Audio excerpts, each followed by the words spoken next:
খাতায় উপরে extra information বলে দেখো, extra information, extra information, extra information. দেখো first national park, national park, national park maintained and developed by, national park maintained and developed by, national park maintained and developed by national government or central government, national government or central government, central government, national government or central government. ব্র্যাকেটে লেখো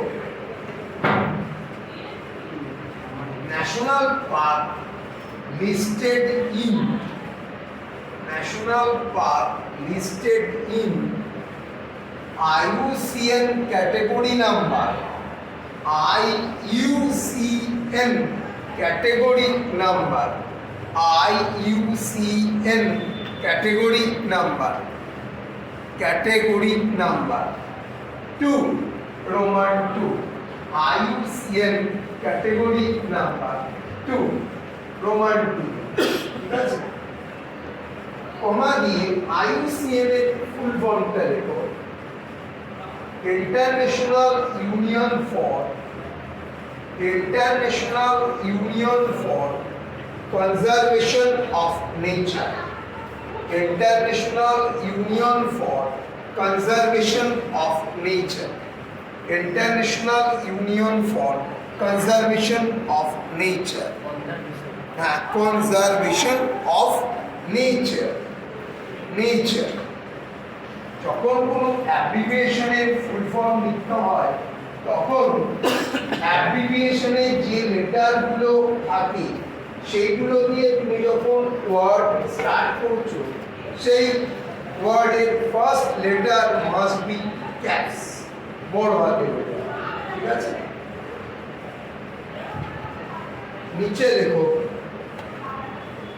in the case of national park, in the case of national park, in situ, in situ, in situ, ex situ, ex, ex situ, situ, in situ, ex situ, conservation, conservations, conservations are required, are required, are required। in situ ex situ মানে কি?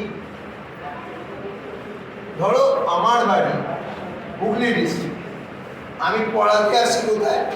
North 24 Parganas, তাহলে এটা কি হলো আমার x city. আমার বাড়ি বেলঘড়িয়া, আমি এখানে পড়াতে আসি, তাহলে আমার কি হবে? কনজারভেশন হলো ইন সিটি। আফ্রিকান চিতা নামিবিয়া এবং সাউথ আফ্রিকা থেকে ভারতে নিয়ে আসা, তাহলে এটা কি ধরনের কনজারভেশন? এক্স সিটি, ঠিক আছে? আবার গির থেকে এশিয়াটিক লায়নকে পুনেতে নিয়ে যাওয়া, এটাও কি এক্স সিটির উদাহরণ। আবার গিরে আরো বেশি পরিমাণ জায়গায় এশিয়াটিক লায়নকে কনজারভেশন, তাহলে এটা কি কনজারভেশন? In situ. তাহলে ন্যাশনাল পার্কের ক্ষেত্রে ইন সিটু অর এক্স সিটু যে কোনো একটা হতে পারে বা বোধ করা যেতে পারে, নো প্রবলেম, কোনো অসুবিধা নেই, ঠিক আছে? নিচে দেখো total numbers of national parks in India, total numbers of national parks in India dash দিয়ে দেখো 1 106 106 106 106 106 আমি ফার্স্ট এসএমএ ওয়েস্ট বেঙ্গল পড়ানোর সময় তোমাদেরকে যখন সুন্দরবনের নাম সুন্দরী গাছের জন্য লিখেছিলাম তখনই আমি বলেছিলাম টোটাল ইন্ডিয়াতে রয়েছে 106 106 নিচে দেখো wildlife sanctuary wildlife sanctuary wildlife sanctuary sanctuary বানান পারবে SANCTUARY wildlife sanctuary maintained and developed by maintained and developed by maintained and developed by sanctuary is state government is sanctuary is state government is developed by state government আচ্ছা sanctuary বানান তো SANCTUARY তাহলে sanctuary থেকে কি state বানানটা পাওয়া যায় STATE আশা করি SANCTUARY এটা পাওয়া যাচ্ছে স্টেট সেম দেখো both ex situ and in situ conservation are required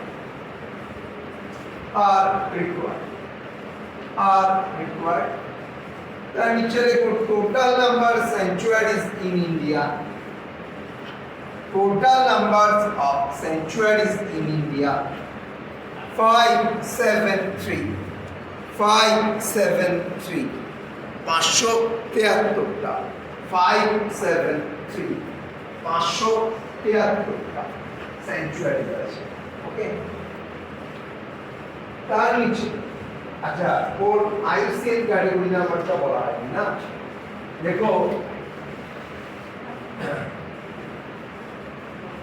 IUCN category number sanctuary listed IUCN category number 4 IUCN category number 4 কেমন লিখতে হয় I তারপরে V 4 IUCN category number 4 IUCN category number কি বললাম 4 Roman 4 এরপরে দেখো biosphere reserve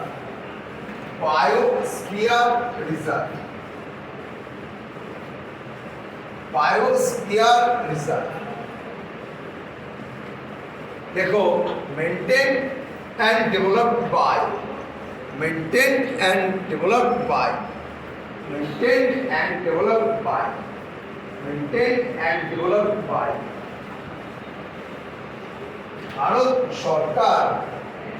Bharat সরকার লিখতে হবে ইউনিয়ন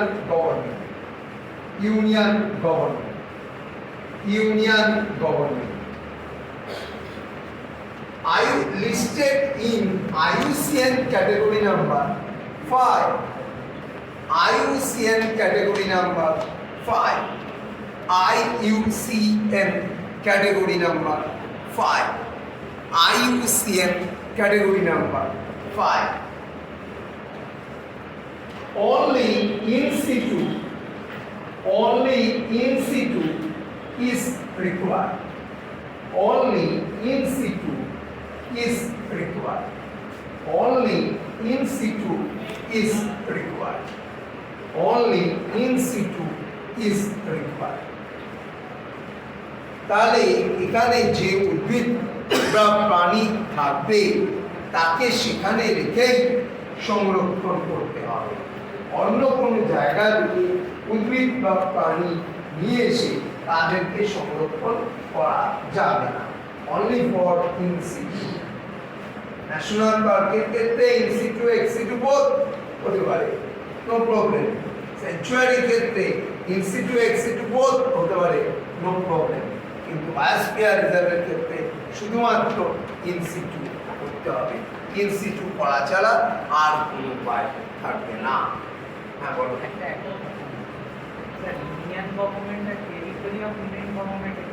ইউনিয়ন গভর্নমেন্ট মানে হলো কেন্দ্রীয় সরকার, সেন্ট্রাল গভর্নমেন্ট বা ইন্ডিয়ান গভর্নমেন্ট বা মোদির টার্ম অনুযায়ী ভারত সরকার। হ্যাঁ বলো। Union territory maintain and develop by হচ্ছে union government if there is no legislative assembly or CM। ধরো লাদাখ একটা ইউনিয়ন টেরিটরি, লাদাখের লেফটেন্যান্ট গভর্নর আছে, কিন্তু লাদাখের কোনো বিধানসভা নেই, লাদাখের কোনো মুখ্যমন্ত্রী নেই, তাহলে লাদাখকে মেনটেন অ্যান্ড ডেভেলপ করবে কে? Union home ministry. Very recent current অ্যাফেয়ার্সে দেখবে লাদাখের নতুন 5টা জেলা তৈরি করা হয়েছে। তাহলে জেলা তৈরি করবে কে? ইউনিয়ন হোম মিনিস্ট্রি, অমিত শাহের দপ্তর, তার সেক্রেটারির নাম গোবিন্দ মোহন। অমিত শাহ নামের মধ্যে HA আছে মানে হোম অ্যাফেয়ার্স, গোবিন্দ মোহন নামের মধ্যে HA আছে হোম অ্যাফেয়ার্স। তাদের জন্মই হয়েছিল হোম মিনিস্ট্রিতে আনবার জন্য। ঠিক আছে, এটা আমি বলে দিতে পারি। এবার দিল্লি, অতিশী মার্লেনা CM, তার রয়েছে লেজিসলেটিভ অ্যাসেম্বলি। পুদুচেরি, তার মুখ্যমন্ত্রী রয়েছে, তার লেজিসলেটিভ অ্যাসেম্বলি আছে। জম্মু কাশ্মীর, তার লেজিসলেটিভ অ্যাসেম্বলি আছে। Omar Abdullah new CM from the National Conference Party.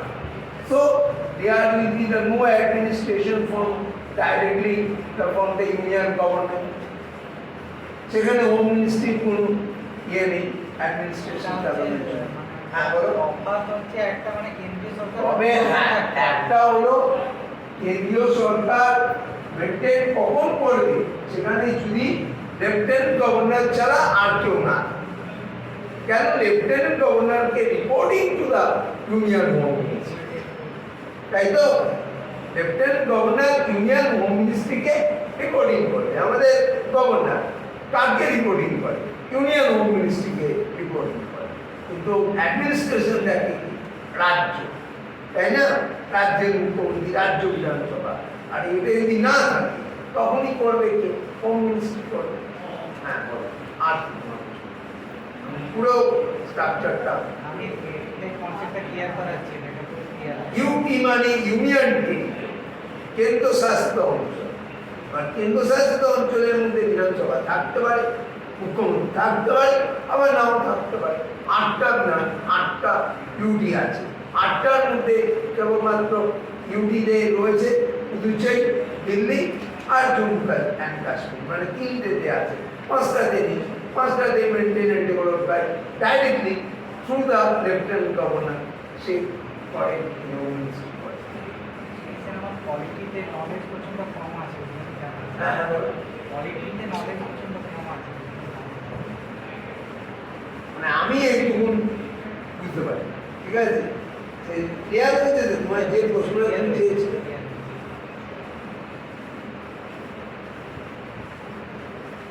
8টা union territory আছে। 2011 সেন্সাস লক্ষ্য করো, সবচেয়ে বড় ইউনিয়ন টেরিটরি হলো আন্দামানের নিকোবর। আর তুমি যদি এই মুহূর্তে নজর দাও তাহলে সবচেয়ে বড় ইউনিয়ন টেরিটরি হলো লাদাখ। আমাকে তো ইনফরমেশন বলতে হবে অ্যাকর্ডিং টু 2011 সেন্সাস। এবার এই ম্যাডাম বলছে এটা কি খবর পেয়েছেন ইউনিয়ন হোম মিনিস্ট্রি থেকে এবং হেলথ মিনিস্ট্রি থেকে যে তারা সেন্সাস করবে। 2025 থেকে সেন্সাস স্টার্ট হবে, 2026 থেকে সেন্সাসের রিপোর্ট দেবে। তখন আমরা সেন্সাস ডেটা অনুযায়ী বুঝতে পেরেছ? Indore maximum population Indore district in the 2011 census. আর এখন যদি সেন্সাস করা হয়, উত্তর 24 পরগনা হচ্ছে জনসংখ্যায় ভারতের মধ্যে সবচেয়ে বড় ডিস্ট্রিক্ট। এটা অ্যাকর্ডিং টু সেন্সাস নয়, আনবিশ্বাসী বললাম।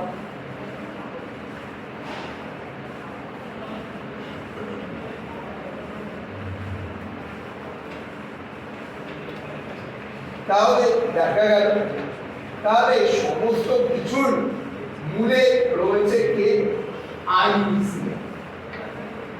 তাহলে আইইউসিএন কাকে এই ইনস্ট্রাকশন পাঠাবে? সরাসরি কি ন্যাশনাল পার্ককে দেবে, না স্যাংচুয়ারিকে দেবে, না বায়োস্ফিয়ার রিজার্ভকে দেবে? দেবে না। আইইউসিএন তাদের ক্যাটাগরি অনুযায়ী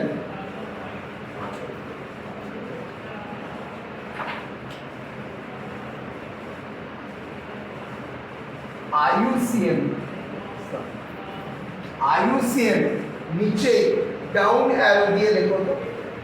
আইইউসিএন নিচে ডাউন অ্যারো দিয়ে লেখো, ডাউন অ্যারো দিয়ে লেখো। Wild life protection act, wild life protection act, wild life protection act, Wildlife Protection Act, Wildlife Protection Act, bracketed 1972, 1972, 1972. white na white Wild, W-I-L, life, কি বললাম, protection act.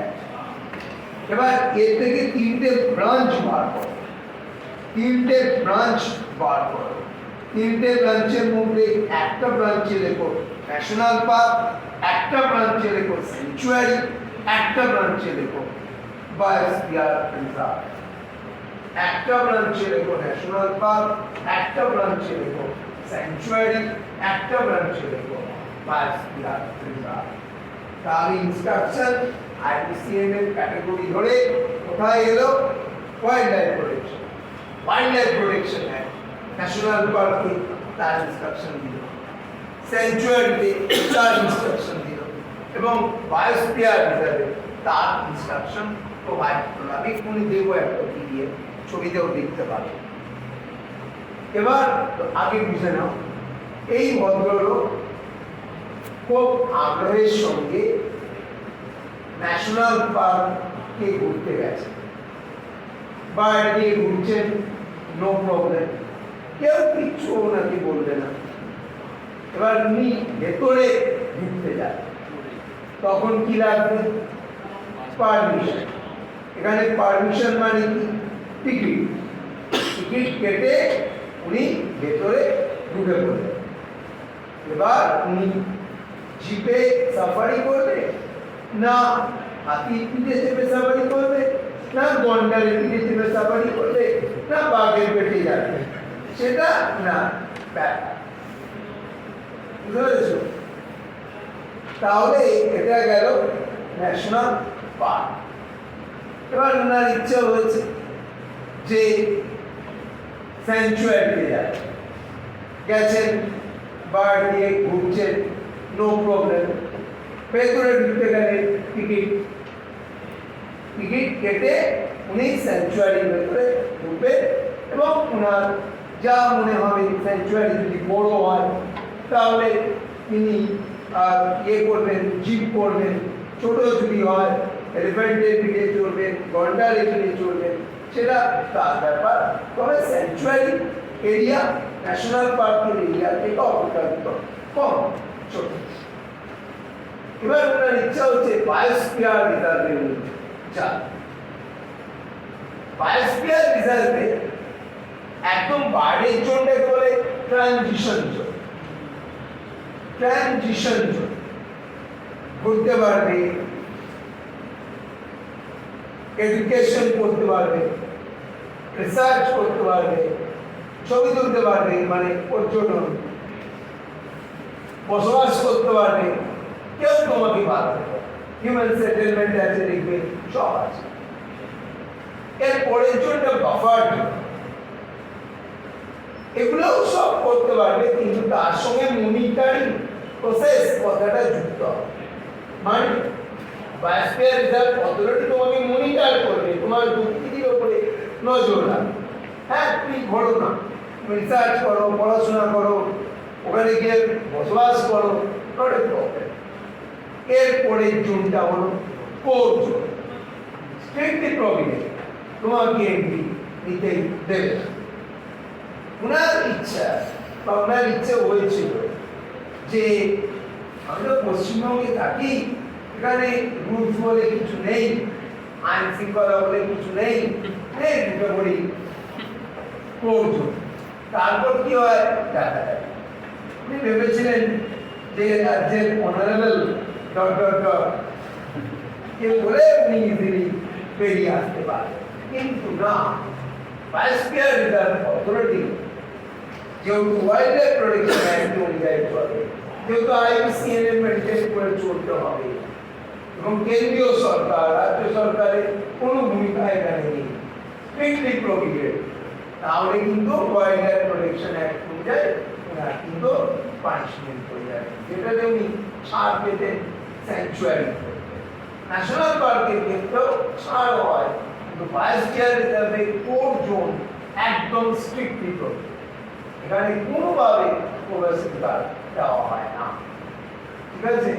কেন? এখানে অ্যানিমেলসদের কোনোভাবে disturbance করা যাবে না, এটাই ওয়াইল্ড লাইফ প্রোটেকশন অ্যাক্টের রুলস, আইন রয়েছে। ম্যাডাম ছবিটা দিচ্ছিল মনে হয় হোয়াটসঅ্যাপে।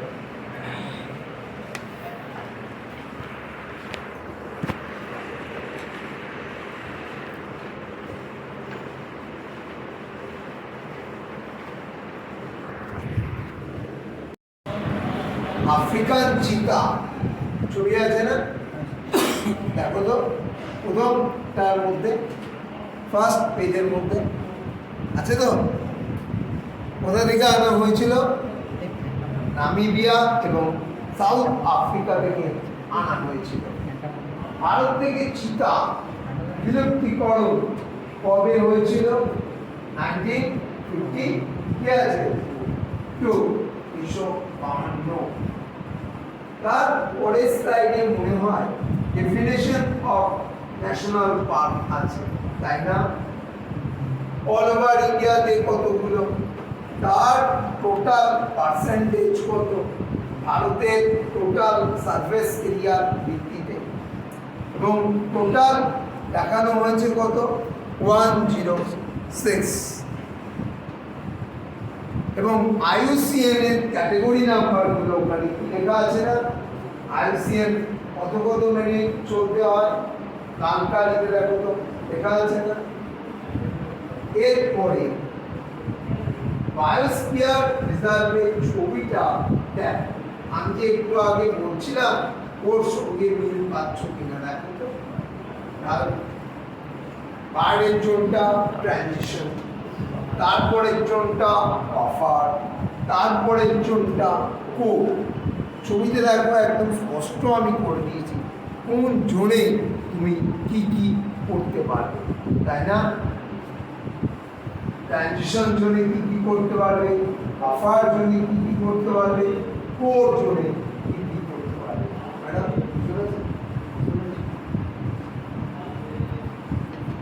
তারপরে স্লাইডেতে চলে যান, স্যাংচুয়ারির কথা বলা আছে, ঠান্ডা লাগছে নাকি বলে? স্যাংচুয়ারি বলে 500, আজকে অপেক্ষাকৃত কিন্তু একটুখানি ঠান্ডা কম। আমি যখন ভোরবেলা 5:30টায় উঠলাম তখনও এমন কিছু ঠান্ডা দেখলাম লাগলো না, তারপর দেখি অফিসের কাজ প্রচুর রয়েছে আর সিস্টেম স্লো। কি করতে হবে? আবার তো আসবার জন্য রেডি হতে হবে, 7:30টার মধ্যে রেডি হতে হবে, ঠিক আছে? 7:30 থেকে এবার ল্যাপটপটা একদিকে অন করলাম, ডেস্কটপটা একদিকে অন করলাম, একটাতে একটা কাজ করলাম আর ডেস্কটপে আরেকটা কাজ করলাম, করে দুটো তারপর দেখি 7:30 করে মাথা যন্ত্রণা করছি, কারণ দুবার দিকে স্ক্রিনে করেছি তো, নাহলে কাজ কমপ্লিট করতে। এবার কি আছে? স্যাংচুয়ারি রয়েছে না, স্যাংচুয়ারি রয়েছে, কতগুলো স্যাংচুয়ারি হিসাব দেখানো হয়েছে? 573, 573টা স্যাংচুয়ারি দেখানো হয়েছে। তার এরিয়া বলা হয়েছে কত পার্সেন্টেজ, পার্সেন্টেজ বলা আছে গো, 3.76 একদম কোন রাজ্যে বেশি স্যাংচুয়ারি, কোন রাজ্যে কম, তা বলা আছে? দেখো তো, মানে বলা থাকার তো কথা। আছে, হ্যাঁ, মহারাষ্ট্র আছে বেশি ম্যাক্সিমাম। স্যাংচুয়ারি বেশি পাবে আন্দামান অ্যান্ড নিকোবরে, আছে গো 97। 97। যদি বলে ওভারঅল কোনটাতে বেশি, তখন আন্দামান অ্যান্ড নিকোবর। আর যদি স্টেট হিসাবে যদি বেশি বলে, তবে হবে মহারাষ্ট্র, তবে হবে মহারাষ্ট্র। এরপরে একটা কোশ্চেন আছে, total number of national parks in India, তার অ্যান্সার বোধহয় করা আছে 106। ভারতে 105তম, আসামে 6তম ন্যাশনাল পার্কের নাম লেখা আছে বোধহয়। দেখো তো, আছে না? ভারতের 106তম, আসামের 7 নম্বর লেখা আছে না? দেখো, আছে। একটা বোধহয় হিমপাটকাই, আরেকটা কি আছে রাইমোনা, তাই না? এই যে আমরা হিমা দাস নাম শুনেছিলাম, স্প্রিন্টার, দৌড়বি, তার নিকনেম কি জানো? তার নিকনেম হচ্ছে হিম এক্সপ্রেস। তাহলে হিম পাটকাইয়ের সঙ্গে হিম মিল আছে। তাহলে হিমা দাস কোথাকার? অসমের। এবং তাকে বলা হয় কি হিম এক্সপ্রেস। যেমন পিটি উষা কে বলা হয় কি পায়োলিক এক্সপ্রেস। তাহলে হিম এক্সপ্রেস, তাহলে হিম কোথায় রয়েছে? আসামে রয়েছে। স্যারকে যদি আমি বলতাম যে তুমি একটা গান গাও, তাহলে আর স্যারের নাম যদি মানস হতো, তাহলে স্যার কি গান গাইতো? না কাজারে কাজারে। তাহলে কাজারে কাজারে কি হবে? না কাজি রাঙ্গা। তাহলে কাজিরাঙ্গা কোথায় আছে? কাজিরাঙ্গা রয়েছে আসাম। আসামের টোটাল ন্যাশনাল পার্কের সংখ্যা কিন্তু 7। আর স্যারের নাম যদি মানুষ, কেন হঠাৎ করে বললাম যে মানুষ কোথাকার ন্যাশনাল পার্ক, কোথাকার বায়োস্ফিয়ার, কোথাকার ইউনেস্কো ওয়ার্ল্ড হেরিটেজ? আসাম। একটা জিনিস লক্ষ্য করেছো কি? দেখো, সুন্দরবন, তার মধ্যে ইয়েন আছে, তাহলে কি ধরনের কোয়ালিটি? ন্যাচারাল। মানুষ, ইয়েন আছে, কি ধরনের কোয়ালিটি? ন্যাচারাল। কাজিরাঙ্গা, তার মধ্যে কি আছে? ইয়েন আছে, তাহলে কি হবে? ন্যাচারাল। আবার কাঞ্চনজঙ্ঘা ন্যাশনাল পার্ক, এই কাঞ্চনজঙ্ঘা ন্যাশনাল পার্কের মধ্যে এন আছে, সি আছে, দুটো লেটারই রয়েছে। তাহলে এটা কি ধরনের মিক্সড? তাহলে ভারতে কটা মিক্সড আছে? ভারতে একটাই মিক্সড আছে, আর কিন্তু নেই। কেন? ওই স্যার বলছে মিক্সড বানান MIXED। তাহলে এম মিক্সড, আই মানে 1, তাহলে মিক্সড কটা আছে? একটাই, দুটো নেই। স্যার, এবং সেটা Kanchenjunga national park. Kanchenjunga peak আর কাঞ্চনজঙ্ঘা ন্যাশনাল পার্ক, দুটোর বানান কিন্তু আলাদা, কিন্তু দুটোর লোকেশন সেম স্টেট। রাজ্যটার নাম কি? সিকিম। তোমরা তো বলো the highest peak of India, Godwin Austen বা K2, কারাকোরাম রেঞ্জের পর্বত শৃঙ্গ। ইন্দো-পাক বর্ডারে আছে, ডিসপুটেড জায়গা। 31 অক্টোবর 2019-এ ভারত সরকার টপোগ্রাফিক্যাল ম্যাপ অনুযায়ী প্রিয়কে ভারতের অংশ দুটো দেখিয়েছে। আবার তোমরা প্রশ্নের উত্তর দাও যে হিমালয়ের রেঞ্জে অবস্থিত হাইয়েস্ট পিক কি? তখন অ্যান্সার দাও কাঞ্চনজঙ্ঘা। বা গডউইন অস্টিন অপশনে নেই, বা K2 নেই, বা কৃষ্ণ পর্বত নেই, তখন তোমরা লিখে নাও, তখন তোমরা কাঞ্চনজঙ্ঘাকে থাকবো। এটাই তো তাহলে এটা সঙ্গে কাঞ্চনজঙ্ঘা, ঠিক আছে? কাঞ্চনজঙ্ঘা হচ্ছে ন্যাশনাল পার্ক আর কাঞ্চনজঙ্ঘা হচ্ছে পিক, ঠিক আছে? বুঝা গেল? এরপরে স্লাইড কি আছে ছবিতে দেখতে পাচ্ছ হেমিস। হেমিস কোথায় আছে গো? এই ম্যাডাম বলছে উনি নাকি হেমিসের স্রষ্টা। কেন? হেমিস বানানটা এসছে কিরকম করে জানো? হাইট বানান, এখান থেকে আমি এইছি আর পড়ে রইল এ মাইনাস ম্যাক্সিমাম ইন সাইজ। তাহলে ভারতের সবচেয়ে বড় ন্যাশনাল পার্ক কি? হেমিস। কেন? তার নামের মধ্যে এ মাইনাস আছে। তারপর তার নামের মধ্যে এইচই নেওয়া হয়েছে কোথা থেকে? হাইট। তাহলে ভারতের সবচেয়ে উঁচুতে অবস্থিত ন্যাশনাল পার্কের নাম কি? হেমিস। হেমিসের লাস্ট লেটার কি? এস দিয়ে শীতকালীন অঞ্চলে কোন প্রাণী হয়? Snow leopard. কাঞ্চনজঙ্ঘাতেও স্নো লেপার্ড পায়, তবে হেমিসে স্নো লেপার্ডের সংখ্যা বেশি। এবার যদি বলো যে Hemis equal to Ladakh, Hemis equal to snow leopard, তাহলে আলটিমেটলি কি এলো? Ladakh equal to snow leopard. তাহলে লাদাখের ইউনিয়ন টেরিটোরিয়াল অ্যানিমাল কি? Snow leopard. দেখো তো হেমিসের মধ্যে স্নো লেপার্ডের কোনো ছবি দেওয়া আছে কিনা? হেমিসের মধ্যে লেখা আছে, ওই সাইনবোর্ডটার মধ্যে কি লেখা আছে? Hemis high altitude national high altitude. ওই সাইনবোর্ডটা কিন্তু আমি করিনি, ওইখানে যেটা ফিক্স আমি ছবি সার্চ করে দেখলাম যে এই ছবিটাই হবে প্রপার তোমাদের জন্য, ঠিক আছে? সেই জন্য আমি ছবিটা ওখানে সেট করলাম। তাহলে high altitude national park, high altitude মানে সর্বাধিক উচ্চতায় অবস্থিত ন্যাশনাল পার্ক। এস ক্লাসিকে একটা ন্যাশনাল পার্ক এসেছিল, বাঁশদা ন্যাশনাল পার্ক। সবচেয়ে বেশি বাঁশ কে দেয়? কেন্দ্রীয় সরকার। তার মাথায় কে বসে আছে? নরেন্দ্র মোদী। কোথাকার লোক? গুজরাট। তাহলে বাঁশদা ন্যাশনাল পার্ক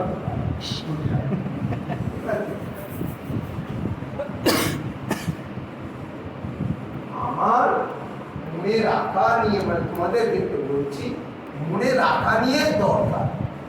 চাকরি পাওয়ার পর এগুলো আমার গুণ ঘটে লাগবে, এগুলো করে কি আমি গ্র্যাজুয়েশন মাস্টার ডিগ্রি করতে যাব? না, পরীক্ষাটা প্রত্যাহার করছি। সেই জন্য যখন বাড়িতেও পড়বে, তোমরাও পড়বে, তখন একটা ইনফরমেশন আরেকটা ইনফরমেশন থেকে একটু আলাদা করে নেওয়ার চেষ্টা করবে, তবেই দেখবে সেই ইনফরমেশনটা তোমার মনের মধ্যে থাকে।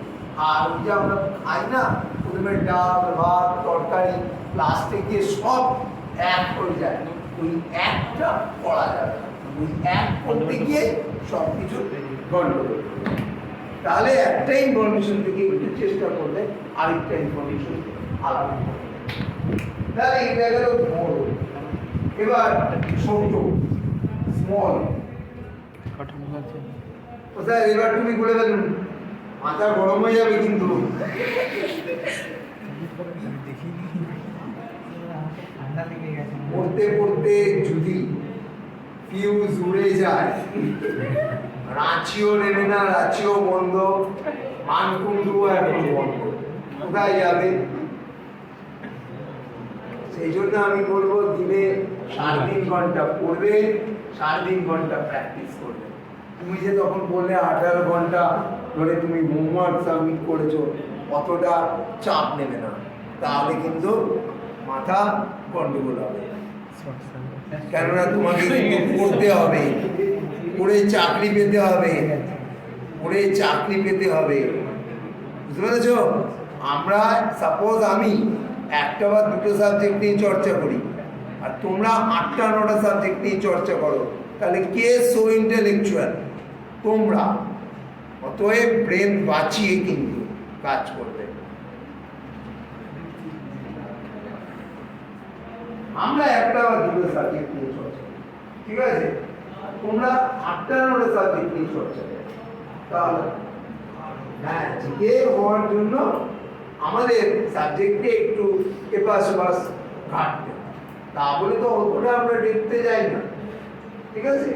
তোমরা তো একদম দেখতে যাও, ফিজিক্সের ডেপথে যাচ্ছ, কেমিস্ট্রির ডেপথে যাচ্ছ, রাদারফোর্ড বোর্ড মডেল পড়ছো, ঠিক আছে?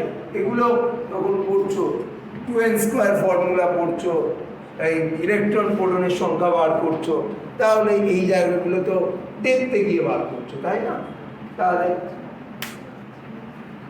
তখন আমরা এইচএস বা গ্র্যাজুয়েশন মাস্টার ডিগ্রিতে পড়েছি, তখনও ওই জায়গাগুলো আমরা দেখতে পড়েছি, ঠিক আছে?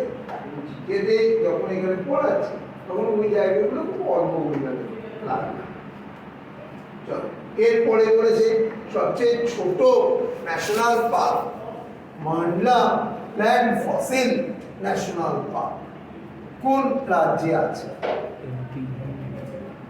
তাহলে মান্ডলার এম, প্ল্যান্টের পি। একদম সিম্পল অ্যান্সার হবে এমপি, সিম্পল অ্যান্সার হবে এমপি। এবার এই ম্যাডামের বক্তব্য, ম্যাডাম চুপচাপ আছে, ম্যাডাম বক্তব্য হচ্ছে স্যার কিন্তু সবচেয়ে বেশি আমি ন্যাশনাল পার্ক ভারতের কোন রাজ্যে দেখব? এমপি।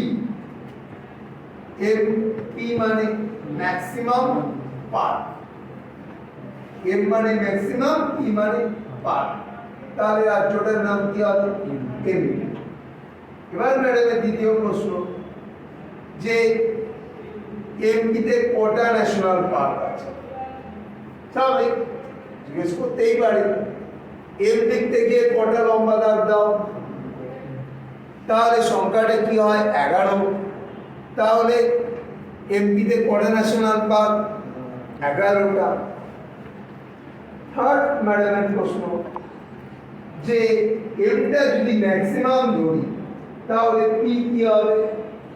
কম বা 0 লিস্ট প্ল্যান করবে, তাহলে পি কে ভারতের কোন রাজ্য? পাঞ্জাব।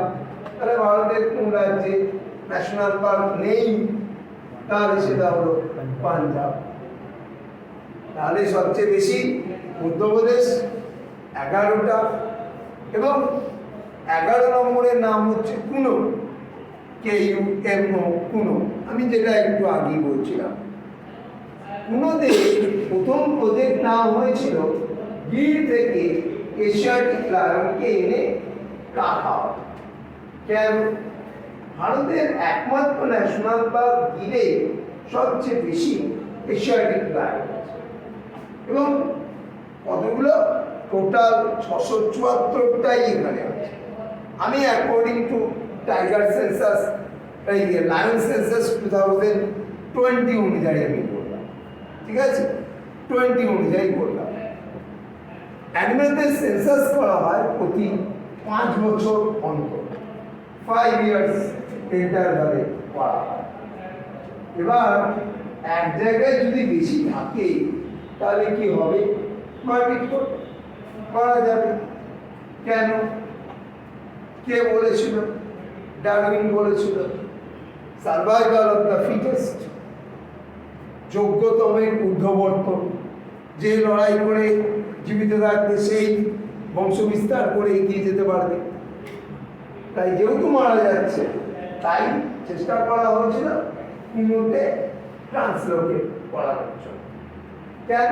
কুনোর ওয়েদারের সঙ্গে গিরের ওয়েদারের কিছুটা হলেও মিল আছে, তার গ্রাস নেচার মিল আছে। হঠাৎ করে মোদী সরকার 2015 সালে সিদ্ধান্ত নেয় যে না, এটা আমরা করব না, কি করব না আফ্রিকান চিতা এনে এখানে রাখা হবে। তাই দেখো 2023 থেকে 2022-23 অনুযায়ী নামিবিয়া এবং সাউথ আফ্রিকা থেকে মোট 20টা আফ্রিকান চিতাকে আনা হলো। আফ্রিকার ওয়েদার আমাদের ওয়েদারের মধ্যে তফাৎ আছে। কোনোতে আগে থেকেই বাঘ আছে বা কোনো সংলগ্ন অঞ্চলে আরো ন্যাশনাল পার্ক চারিদিকে ঘিরে আছে, ঠিক আছে, সেখান থেকে বাঘ বেরিয়ে এসে আফ্রিকান চিতার উপরে অ্যাটাক করে। এখানকার গ্রাস নেচার আফ্রিকার গ্রাস নেচারের থেকে আলাদা, ওখানকার জলের থেকে আমাদের জল আলাদা। তাহলে কি রোগ দেখা দিতে পারে? ডিহাইড্রেশন। নতুন আনা হয়েছে, তাদেরকে অ্যাক্সেসকে লোকেট করার জন্য গলায় রেডিও কলার পড়ানো হয়েছে। রেডিও কলারের জায়গাগুলো ইনফেকশন হয়েছে। তাহলে এই এতগুলো কারণ এর ফলে প্রথম অবস্থায় চিতা মারা যায়। 20টা আনা হয়েছিল, তাদের নিউ কাজ হয়েছে, মারা গেছে। এখন টোটাল চিতা কোনোতে আছে 27টা। বলা হয় যে প্রথম যখন এক্সিকিউট করা হয়, তোমরাও জানো যাদের বায়োলজি, যে তার 50% মারা যায়। কেন? ওয়েদারের চেঞ্জ, গ্রাস নেচার, জল, সমস্ত কিছুর জন্য এই মৃত্যুটা হয়। 20টা আনবার পরে এখনো যেহেতু 27টা রয়েছে, তাহলে বলতে পারবো কিছুটা অংশে প্রজেক্টটা সফল। এরপরে আরেকটা জায়গায় এই প্রজেক্ট চালু করা হচ্ছে, তার নাম হচ্ছে Gandhi Sagar wildlife sanctuary. Principal ক্লার্কশিপে এই Gandhi Sagar wildlife sanctuary কোথায় সেটা জানতে চেয়েছে। কেন? যেহেতু কারেন্ট অ্যাফেয়ার্সে Gandhi Sagar second rehabilitation centre of the African cheetah, ঝট করে তারা প্রশ্নটা দিয়ে দিল যে Gandhi Sagar wildlife sanctuary কোথায় আছে? না এমপিতে রয়েছে। ঠিক আছে, আজকে যেটা কারেন্ট অ্যাফেয়ার্স, আগামীকাল সেটা ট্র্যাডিশনাল। এই যে এসএসসি যখন প্রশ্ন করে 2024-এ পরীক্ষা দিচ্ছ, কারেন্ট অ্যাফেয়ার্স আসছে 2023-এর প্রথম দিকে বা 22-তে, ওগুলো তো আর কারেন্ট অ্যাফেয়ার্স নেই, ওগুলো ওল্ড অ্যাফেয়ার্স হয়ে গেছে। এই ভদ্রলোক আমাকে জিজ্ঞেস করছিল যে স্যার, আমি তো এসএসসি পরীক্ষা দিচ্ছি কিন্তু সব তো পারছি না। একটা পরীক্ষা কিভাবে হয় না, কিছু তোমাকে পারানোর জন্য, কিছু তোমাকে ভুল করানোর জন্য, কিছু তোমাকে পাজেল করার জন্য। একটা পরীক্ষায় তুমি সব পারবে না। তুমি যদি এখন 2022-এর কারেন্ট অ্যাফেয়ার্স দেওয়া হয়, তুমি আবার ওই পরীক্ষাতে 2023-এরও কারেন্ট অ্যাফেয়ার্স এসছে, 2024-এরও কারেন্ট অ্যাফেয়ার্স এসছে, তাহলে মনে রাখা কি সম্ভবপর? মনে রাখা সম্ভবপর নয়। তাহলে আমি 2022-এর কারেন্ট অ্যাফেয়ার্সের কোশ্চেনে অ্যাটেন্ড করবো না। কেন? আর অ্যাটেন্ড কখন করবো? যদি আমি ফিক্স জানি। আর যদি আমার ডাউট থাকে, আমি ওখানে অ্যান্সার করে যদি আমার ভুল হয়ে যায়, তাহলে তো আমি মাইনাস খাবো, তাই না? সেই জন্য বললাম, একটা পরীক্ষা তোমাকে পালানোর জন্য, ভুল করানোর জন্য, পাজেল করানোর জন্য আমরা ওই ট্র্যাপে পা দেব না, যে ট্র্যাপটা ভুল করানোর জন্য। আর যেটাতে আমাদের পারবার জন্য, যেটা আমাদের পাজেল করার জন্য, যাতে পাজেল না হয়, তার জন্যই তোমরা রাইজে ভর্তি হয়েছো এতগুলো টাকা দিয়ে। কি বললাম? পাজেল যাতে না হয়, মক যাতে দিতে পারে, সেই জন্য আমি আশা করবো যে এই যে মিশন হান্ড্রেড পরীক্ষাগুলো হয়, তোমাদের জন্য আমি কোশ্চেনগুলো একদম সেট করে জিকে কারেন্ট অ্যাফেয়ার্সের পার্টটা দিয়ে রাখি। তাই প্রত্যেকে এমনি অ্যান্সার করবে, অ্যান্সার করে বিন্দুমাত্র যেখানে ডাউট হবে আমাকে জিজ্ঞেস করবে যে স্যার এই কোশ্চেনটা কীরকম উত্তর হলে ভালো, বুঝতে পেরেছ?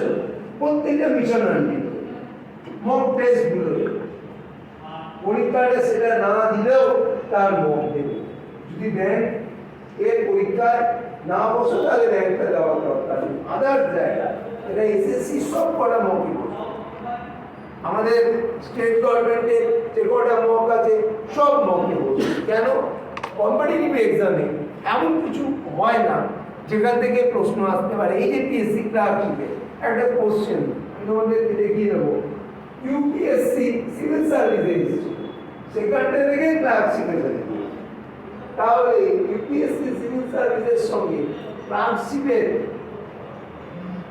পরীক্ষার পার্থক্য নিশ্চয়ই আছে যে সিভিল সার্ভিস পরীক্ষা দিচ্ছে আইএস আইপিএস হচ্ছে আর এখানে ক্লার্কশিপের পরীক্ষা তার মানে সে টোকা কাজটা করেছে এটা নয় যে আমি এই পরীক্ষায় এই প্রশ্নটা এসছে বলে জিকে ক্ষেত্রে ওই পরীক্ষায় আসতে পারে না এরকম কথা নেই তাই ব্যাংকিং বাদে সব পরীক্ষায় মানে মোকগুলোতে বসবে প্রশ্ন কালেকশন করবে উত্তর কালেক্ট করবে এবং ধৈর্য ধরে পরীক্ষা বুঝতে পেরেছো কেন তোমাদেরই লাভ একটা প্রশ্নের উত্তর একটা প্রশ্নের সঙ্গে আরো তিনটে এক্সট্রা হয় সেখানে যদি আমি অপশন অ্যানালিসিস করে তাহলে আরো এক্সট্রা ইনফরমেশন হয় বুঝতে পেরেছো আমাদের যখন স্টেটমেন্ট কনক্লুশন দিয়ে পরীক্ষার প্রশ্ন দেবে তখন তো আমাদের একটা ইনফরমেশন জানলে হবে না কয়েকটা ইনফরমেশন জানতে হবে তবেই আমরা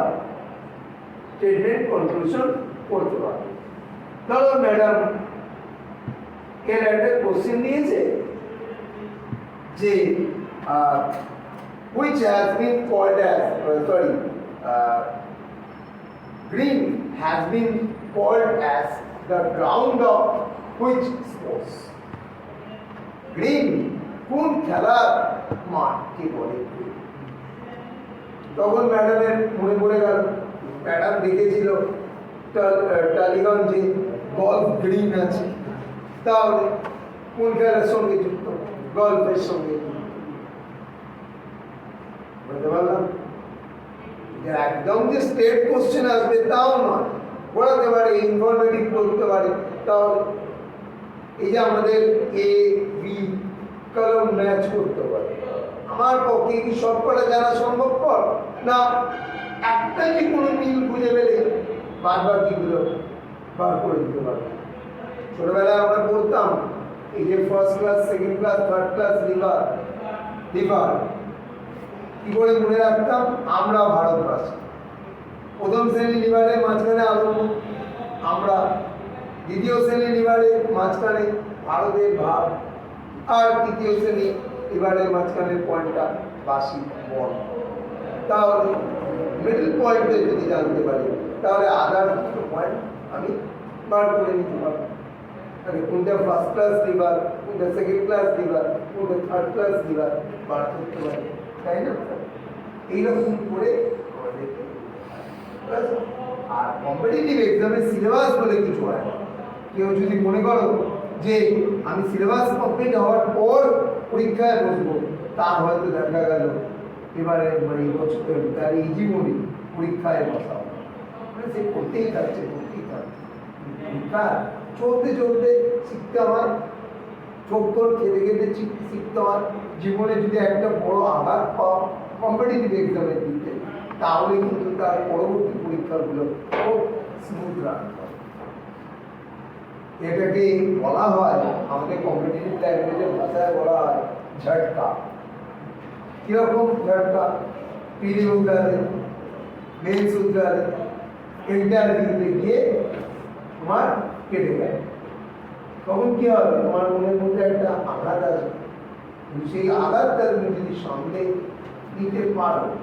সামলে নিয়ে যদি আবার যেখানটা লুপ হোলস হয়েছে সেগুলোকে আমাদের জিজ্ঞেস করে সেই জায়গাগুলোকে ফিল আপ করে নিতে পারো তাহলেই তোমার আর পরবর্তী ইন্টারভিউ কোনো কিছু আটকাবে না কেন ওই একটা ঝটকা খেলে বুঝতে পারলে যে আমার কোথায় মানে গতি হলো তাহলে সেটাকে সলভ আউট করতে পারলে আর পরবর্তী কোনো ঝটকা খাবে যদি ওটাকে রিপেয়ার না করে তাহলে আবার ঝটকা খাবে তারপরে এমনও হবে ঝাড়টা স্পেশালিস্ট হয়ে যাবে, ঠিক আছে? সেটা কখনোই কাম্য নয়।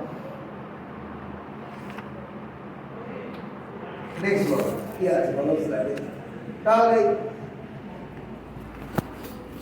মান্ডা প্ল্যান্ট ফসিল, এবার এই ব্যক্তির প্রশ্ন না ওই স্যারের প্রশ্ন, স্যার অনেক ইনফরমেশন কাটে। স্যার বলছে আমি নেটে দেখেছিলাম যে সাউথ বর্ডার হচ্ছে সবচেয়ে ছোট ন্যাশনাল, হ্যাঁ আগে ছিল।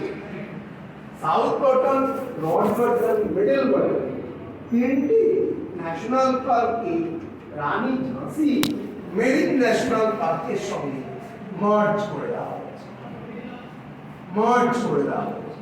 তাহলে তাদের আর আলাদা করে কি কোনো অস্তিত্ব আছে? না। তাই মান্ডা প্ল্যান্ট ফসিল হয়ে গেছে ইন্ডিয়ার সবচেয়ে ছোট ন্যাশনাল পার্ক। বুঝতে পারলাম? দেখো ওখানে রানী ঝাঁসি মেরিন ন্যাশনাল পার্কের ছবি দেওয়া আছে, আছে না? হ্যাঁ, রানী ঝাঁসি মেরিন ন্যাশনাল পার্কের ছবি দেওয়া আছে।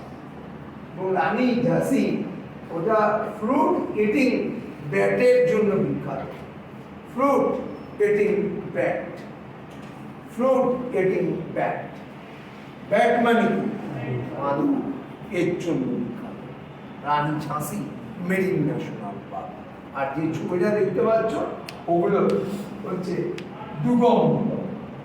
ডুগং দেখো ওখানে লেখাও আছে, ডুগং আমি লিখে দিয়েছি। ডুগং আছে না লেখা?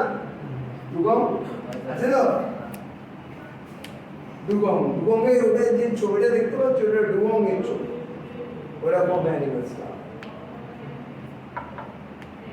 এই আন্দামানে গেলে তুমি ভালো মেরিন গুলো দেখতে পাবে, সামুদ্রিক গুলো ভালো করে দেখতে পাবে।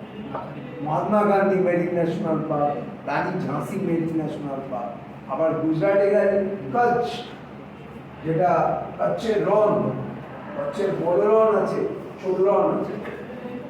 বড় ছোট রনে থাকে হচ্ছে হোয়াইট অ্যাশ, বন্য গাধা, বন্য গাধা। আবার গালফ অফ মান্নার এখানটাতে গেলেও তুমি মেরিনকে ভালো করে দেখতে পাবে। অ্যাকচুয়াল বলা হয় ওখানে, আবার বলা হয় যে বড় রন না ছোট রন, এই হোয়াইট অ্যাশ বলা হয় যে হোয়াইট অ্যাশ এল কোথায় আছে? স্মলে আছে। তাহলে কচ্ছের কোন রনে হোয়াইট অ্যাশ আছে? না, ছোট রনে রয়েছে, বড় রনে কিন্তু নেই। কোথায় কচ্ছের রন? গুজরাট। এটা কি? এটা অবশ্যই যেমন ন্যাশনাল পার্ক, তার পাশাপাশি এটা স্যাংচুয়ারি। ভারতে যত স্যাংচুয়ারি আছে কচ্ছের রন তার মধ্যে সবচেয়ে বড়। তার পাশাপাশি এটা কি? Biosphere reserve. ভারতের যত বায়োস্ফিয়ার রিজার্ভ আছে তার মধ্যে এটা সবচেয়ে বড়। বুঝতে পারলাম? তবে সবচেয়ে বড় রামসার সাইট কি বলতে পারবে? হ্যাঁ, সুন্দরবন নামের মধ্যে বি আছে, আর আছে, এস আছে। বিগেস্ট রামসার সাইট আমি বলি, কিন্তু নামের মধ্যে রয়েছে, বি আছে, আর আছে, এস আছে, ঠিক আছে? আর ছোটটা হচ্ছে তোমার ভেম্বানুর বলে। ভেম্বানুর পরে দেখাবো, রামসার এর মধ্যে নেই, রামসারে আমি স্লাইডে দেখিয়ে দেবো। ভেম্বানুর হচ্ছে তামিলনাড়ুতে, এটা হচ্ছে ছোট। ভারতের টোটাল মানে রামসার সাইটের সংখ্যা 85, 85টা, 85 রয়েছে, ঠিক আছে? 85।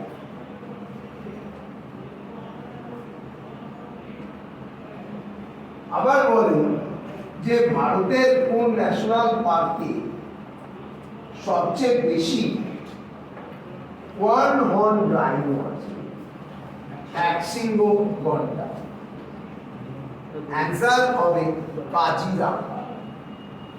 কত না, ওয়ার্ল্ডে যা আছে তার 2/3, 3 ভাগের মধ্যে 2 ভাগ।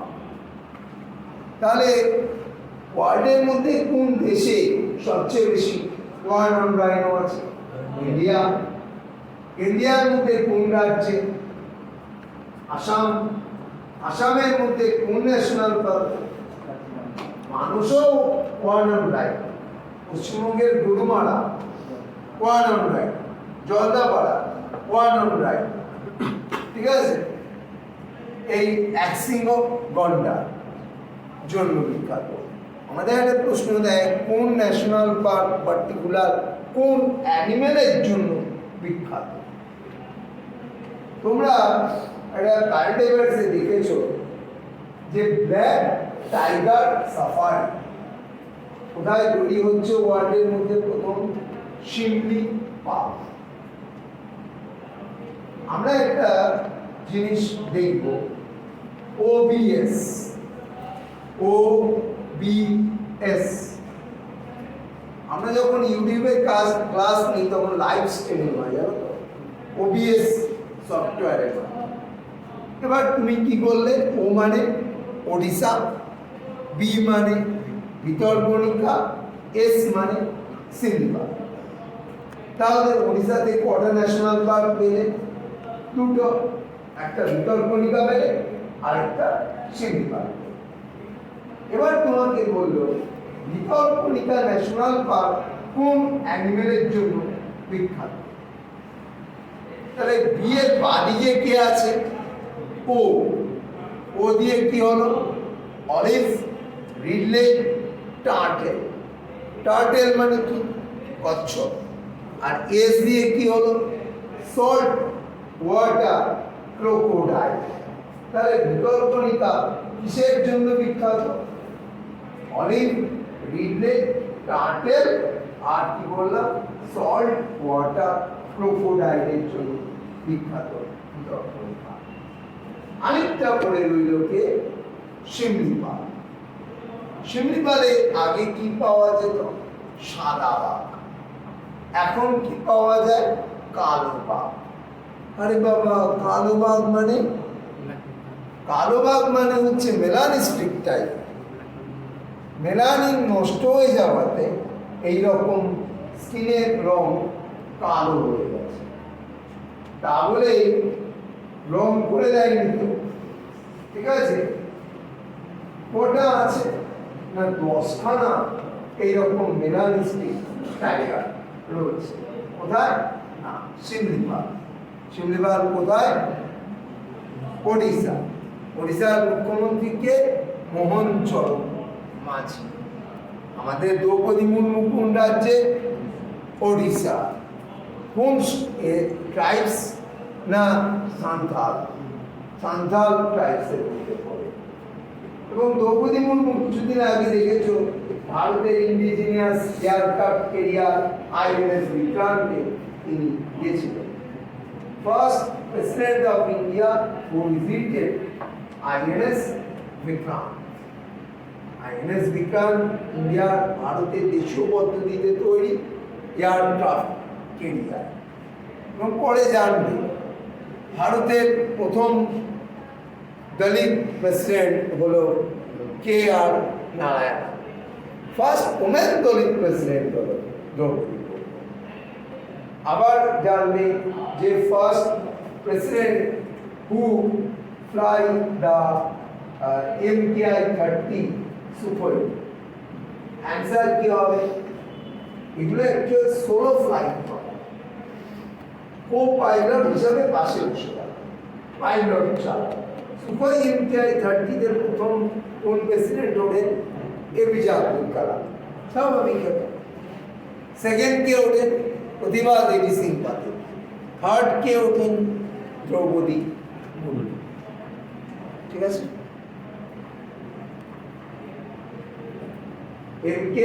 সুখোই MKI-30 এটা কোথাকার প্লেন?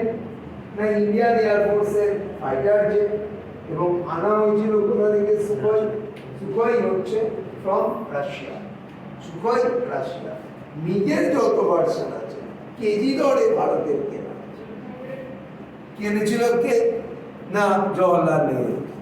সেই মিগ প্লেন এখনো ইন্ডিয়ান এয়ারফোর্স রান করছে, তাকে ডেভেলপ করে। MiG-21 বলা হয় বাইসন, আগে মিগকে বলা হতো কি, MiG-21 না উইডোমিকা।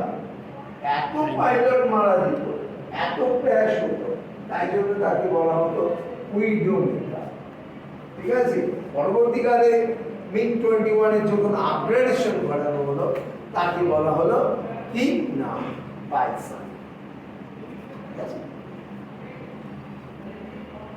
তাহলে আমাদের কিন্তু এইভাবে একটা ইনফরমেশন থেকে আরেকটা ইনফরমেশন বার করে নিয়ে কিন্তু পড়তে হবে। আর পড়বার সময় ওই সংক্রান্ত যা যা রিলেটেড ইনফরমেশন আছে একটু মনে রাখার চেষ্টা করবে। ঠিক আছে, এখন বুঝতে দিও না, আর পরে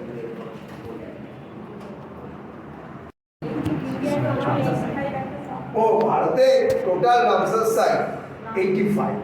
রামসার সাইট মানে সংরক্ষিত জলাভূমি। আমি আপনাকে বলছি,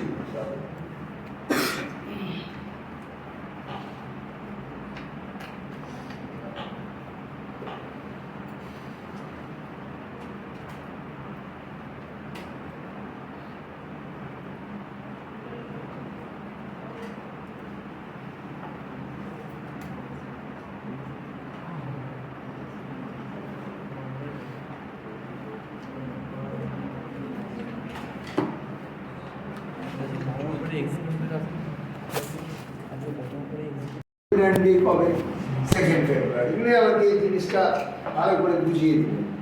ঠিক আছে, আর উনি বললেন যে 1971-এ 2 ফেব্রুয়ারি তারিখে ইরানের রামসারে এই জলাভূমি সংরক্ষণের জন্য প্রথম কনফারেন্স, তাই জলাভূমিগুলোকে বলা হয় রামসার সাইট।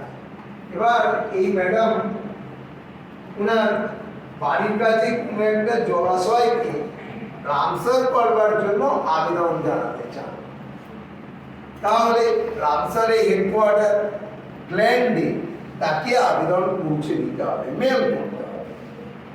গ্ল্যান্ডে কার হেডকোয়ার্টার? IUCN এর হেডকোয়ার্টার, রামসারের হেডকোয়ার্টার, WWF, যেটাকে আমরা বলি world wide fund for nature. World wide কিন্তু আগে ছিল, এখন ওয়াইড হয়ে গেছে, world wide fund for nature, তাদের হেডকোয়ার্টার। ঠিক আছে, ল্যান্ডে ম্যাডাম মেল করবে। কি কন্ডিশন না, ওই জলাশয় সবকটা ইকোসিস্টেম আছে কিনা দেখতে হবে। সারা ওয়ার্ল্ডে যত রকম অ্যাকোয়াটিক অ্যানিম্যাল আছে তার 1% এখানে আছে কিনা দেখতে হবে। যা যা মাছ আছে তাদের সংখ্যায় সবকটা স্পিসিস কাছাকাছি ইকুয়াল টু আছে কিনা দেখতে হবে। যা মাছরাঙা পাখি আসে তারা নিয়মিত আসে কিনা দেখতে হবে, এবং তার কত সংখ্যায় এস্টিমেটেড সংখ্যা দিতে হবে। এত ইনফরমেশন দিয়ে ম্যাডাম মেলটা করলেন। IUCN এর অথরিটি ম্যাডামের দেওয়ার টাকাতেই ইন্ডিয়াতে এলো। ম্যাডামের ওই জলাশয় তারা দেখলো, সমস্ত পরীক্ষা নিরীক্ষা করলো, রিপোর্ট নিয়ে চলে গেল গ্ল্যান্ডে। ম্যাডামের ইনফরমেশনের সঙ্গে যদি তাদের ইনফরমেশন ম্যাচ করে যায় তাহলে রামসার ঘোষণা হয়ে গেল। গ্ল্যান্ড থেকে বছরে একটা টাকা ম্যাডাম পাবে সেই জলাভূমি সংরক্ষণের জন্য। কিন্তু টাকাটা পাওয়ার পর যদি ম্যাডাম জলাশয়ের কোনো কাজ না করে, রক্ষণাবেক্ষণ না করে, কেননা আমাদের একটা ইনহেরিট মানে জেনেটিক একটা হেরিটেজই প্রায় এখন পশ্চিমবাংলার লোকদের গড়ে উঠেছে যে ম্যাডাম কিছু মনে করবেন, এটা পকেটে ঢোকানোর জন্য। এটা একটা স্বাভাবিক নেচারে দাঁড়িয়ে গেছে। ম্যাডাম কিছুটা খরচ করে বাকিটা আর খরচ করে নিজের অ্যাকাউন্টে ফেলে রেখেছে। ওরা কিন্তু ওখান থেকে এসে দেখতে যাবে না, ওরা স্যাটেলাইটের মাধ্যমে কিন্তু সব কিছু অ্যানালিসিস করে নেবে।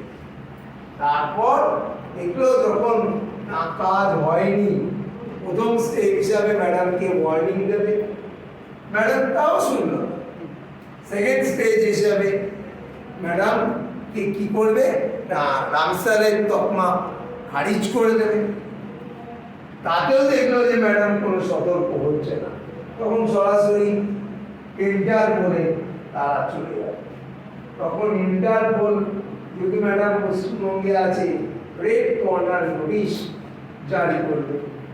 রেড কর্নার নোটিশ জারি করার অর্থ হচ্ছে ভারত সরকারকে বলবে যে দেখুন যে ওই ব্যক্তি এই অপরাধ করেছে তাকে অ্যারেস্ট করো। ভারত সরকার যেহেতু আইন শৃঙ্খলা রাজ্যের হাতে, তাই রাজ্য সরকারকে অনুরোধ করবে যে ওনাকে যেন অ্যারেস্ট করা হয়। কিন্তু তারা কিন্তু ম্যাডাম অনাইভেট ডট দিয়ে রেখেছেন, তাই ম্যাডাম ধরা পড়ার কোনো জায়গায় রইল না। কিন্তু রামসারের তকমা চলে গেল। বুঝতে পারলাম? হ্যাঁ, এটা অন্যভাবে নেবেন না।